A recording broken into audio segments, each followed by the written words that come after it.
Hi everyone. In Cello Discovery, we recently had a Zoom workshop where we talked about the cello warm-up. It's one of those big mysteries that people always want to know. What are we supposed to do for the warm-up? How do I know if I'm warmed up? How long should I warm up? What should I play in my warm-up?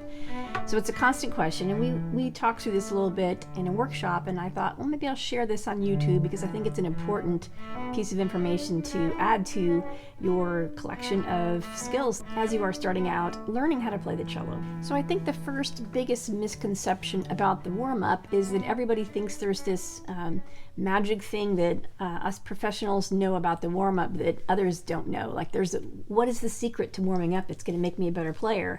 What do you do? What do you do? And people always ask each other, what do you do for the warm-up? So I want to tell you that the warm-up is really supposed to be specifically for what you need. Everybody's needs are a little bit different for a warm-up, and I'm going to teach you how to figure out what you do as a warm-up that is the right thing for you to do, not for anybody else. I think there's a common misperception that we see sports teams and we watch the coach, and the coach is directing everybody to do usually the same stuff together so that they are warming up together. And the same thing is true is if you sing in a choir, and you'll know that the choir director is warming everybody up in the same warm-up drills, and so we think, okay, everybody does the same thing together to get them to this place. But again, that's not true for cello players or any other string player. So just as the name says, a warm-up is truly just that. You are warming up a couple of things. You're warming up your fingers, you're warming up your hands, your arms, and you're warming up your brain to think a little bit differently from what you may do in the rest of your life. So you have to get your brain working into thinking about music and rhythm and tonality and all of those things. And you have to get your hands working properly because maybe we don't use those fine motor skills in what we do every day. Now, the hands and the fingers are the two things that we really have to get warmed up the quickest. They are the parts of our body that are farthest away from our core, and they tend to take a little bit longer to warm up. And we need to get them warm, especially if we're in the winter months or we live places that are very cold. You have to get those fingers moving. So before I sit down to play, and what I recommend that you do is go to your sink and turn on some warm water and run your fingers under that warm water. This is a very quick way to get your fingers warmed up because really you're just getting them warm to the core of your fingers so that you can move them better. And then the next thing I always do, and which I recommend you do also, is finger stretches. And I have a number of videos that I've done about finger stretches and warm-ups. These are stretches that you'll do away from the cello. So you're going to be doing your stretches this way, your hand stretches, your wrist stretches, massaging your muscles in here, firing up everything to get them warmed up again. So those are really important things to do before you sit down with your cello. Now, once you've warmed up your fingers with the water and with some stretching, the next thing that you need to do is to take some time and to determine a few things first. And the first thing you want to figure out is, what is your goal for that practice session? What are you hoping to accomplish for that practice session? Are you focusing just on literature? Are you focusing on some specific technique? What is it that you need to accomplish during that time that you're sitting down to practice that day? Are you going to be working on some really fast material that requires lots of fast movements both in the left hand and the right hand? Or are you going to be working on something that's slower and more lyrical that requires some real nice tempo changes of vibratos, things that you need to bring more from your heart? So what is your goal for that day for practicing? And then figure out if this is going to be an open-ended practice session or if you're in a time frame. Like maybe you only have 30 or 45 minutes and you've got to make the very most of that. So getting your fingers warmed up quickly is really important so that you can get into the bulk of your practice. So if you have an open-ended practice session, of course you're not going to be on a timer looking at the time. You're just going to be working through that as you go. So you want to think about the warm-up session as a segue into your practice session. So there shouldn't be necessarily a time frame. It's just going to morph right into your practice, and you're going to know when it's time to get into the meat of the practice material because your fingers will feel warm. They'll feel like they can move really well. They don't feel stiff anymore. They feel very pliable. And that's when you know they're warmed up and you're ready to start digging into your practice material. Now also keep in mind that you need to not only warm up your brain to think about music, and you need to warm up your left hand, you also need to warm up the right hand. Both of them need to get going. So it's always easiest to start with the bow, and one of the things that I think is really important is to start with open strings to play, because that's when you're going to know if your cello is sounding right that day, or how are you feeling that way. Sometimes the cello is affected by weather, and sometimes it sounds a little bit more muted, or you need to do a little bit more to get that sound to come out. So practicing open strings, just nice full notes.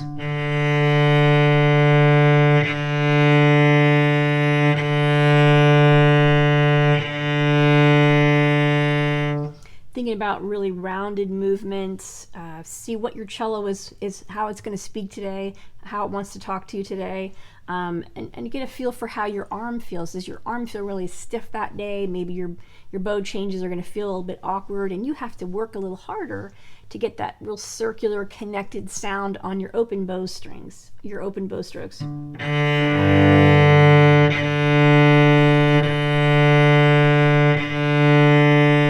Think about how your shoulder feels, how everything feels. So getting that bow arm warmed up is good. The next thing you might try is bow changes, like between the two different strings, string crossings. And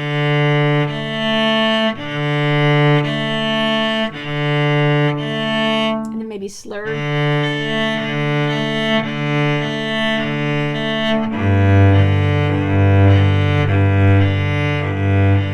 What you're really doing is listening to that sound. Are you able to make the string speak and project? And is your arm feeling like it's warmed up and able to move that way? And you might also add some real staccato, really sticky notes. A lot of times if I want to play a really rich piece of music, I have to start by playing really sticky, really staccato sounds, which sound kind of ugly on their own, but they really help pull the sound out.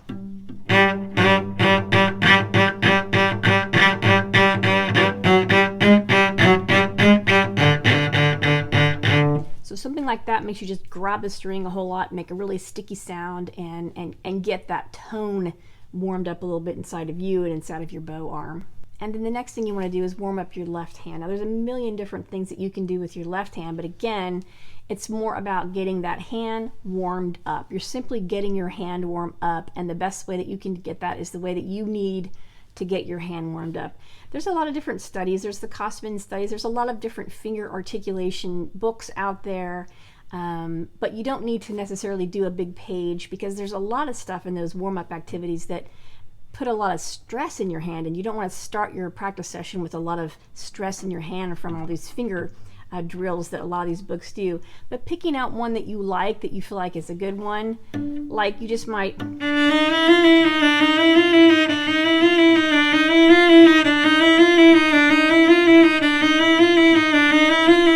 something that gets each finger moving independently and steady and with a good articulation on each finger. You can do that over and over. You can shift into that same pattern on each string.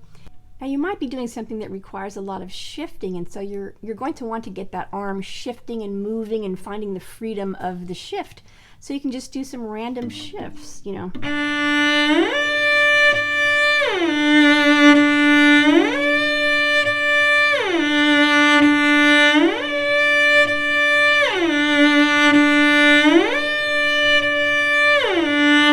And that's good just to get your arm moving and sliding up and down that fingerboard, warming up this motion as well. And then one of the last things you might do is to think about your vibrato. And I always think it's a good thing to start with a big, nice, full, big, juicy, fat vibrato.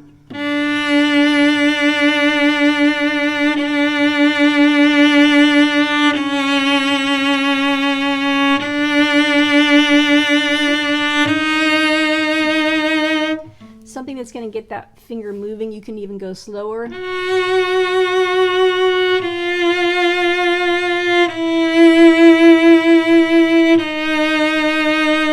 speed it up.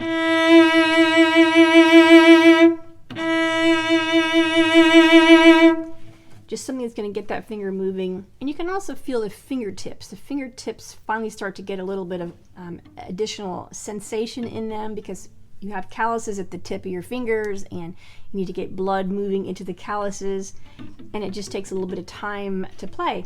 So get the left hand moving with vibrato and shifts.